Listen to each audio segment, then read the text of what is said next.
Subscribe to this YouTube channel please and enjoy watching the video. Here we go. Manchester United supporters will have to wait for confirmation on one key aspect of the deal between the Glazers and Sir Jim Ratcliffe before it can be announced, journalist Ben Jacobs revealed to GimSport. Ratcliffe is expected to acquire a stake in the Premier League club, but the delays surrounding the announcement are due to factors out of his control.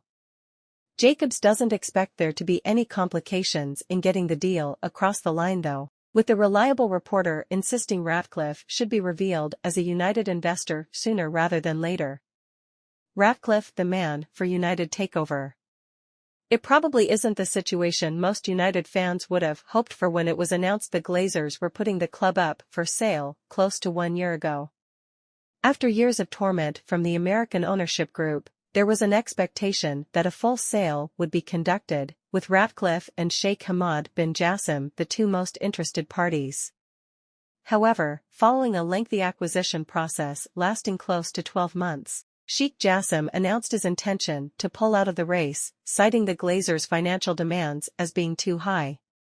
That's despite the Qatari-backed businessman offering what's believed to have been a package in excess of £5 billion. Instead, it now looks as if the Glazers will retain the majority of their stake in the club, with Ratcliffe coming on board as a minority investor. There is a growing belief this will allow the billionaire, who recently turned 71, to implement a gradual takeover by acquiring the rest of the Glazers' stake over time. Yet with no official announcement on the first part of the deal having been made, there are suggestions Ratcliffe is starting to get a little bit touchy with the situation. Ben Jacobs update, Man United takeover. When quizzed on the latest update in regard to the United takeover, journalist Jacobs admitted the process had stalled somewhat, but claimed there were good reasons for the delays. Pointing towards the New York Stock Exchange process as a reason for the halt in proceedings, Jacobs did say he believes the deal will get across the line without any hiccups. Ratcliffe would like to be in as soon as possible. Many people now that I'm speaking to refer to it as a case of when rather than if. But because it's a New York Stock Exchange-listed football club, there are certain things that need to be done legally and logistically before an announcement can be made. To my knowledge, the deal has to be 100% agreed before we can start thinking about announcements to investors, and ultimately to the fan base. With other takeovers, it can be a little bit different. For improvements Ratcliffe has to make at Old Trafford. While the Glazers will remain in majority control at Old Trafford, there is a growing belief that Ratcliffe will be in charge of the sporting decisions, meaning the Manchester-born businessman should be able to implement his ideal plan at the club. One of the biggest issues facing Ratcliffe at United is their patchy recruitment policy. Far too often in recent years have United spent big bucks on players who turn out to be useless, with Jadon Sancho the most current example. The three-time European champions splashed £73 million to sign Sancho from Borussia Dortmund in 2021, but 2 years later the move hasn't been a success.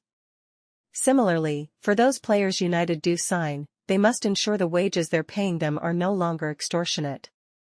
The Red Devils boast the biggest wage bill in the Premier League, with United spending an estimated £204 million per season on salaries. By no means a sustainable output, Ratcliffe will have to oversee a massive reduction in their wage bill following his arrival at Old Trafford. One move, which looks like it's already in the works, is the appointment of a sporting director. The man being tipped for the role is Paul Mitchell, whose previous roles have included head of recruitment at Tottenham Hotspur and Southampton, along with sporting director at Monaco. Having another football brain involved in decision-making can only help Ratcliffe, as he looks to turn the ship around following a decade of mismanagement. And finally, perhaps the biggest task facing Ratcliffe at Old Trafford is getting the fans on his side. From protests to online backlash, the United faithful have made their opinions about the Glazers clear in recent years, with the fans less than impressed by their methods. Should Ratcliffe be able to prove to the United supporters this is a new era at Old Trafford, it will stand him in good stead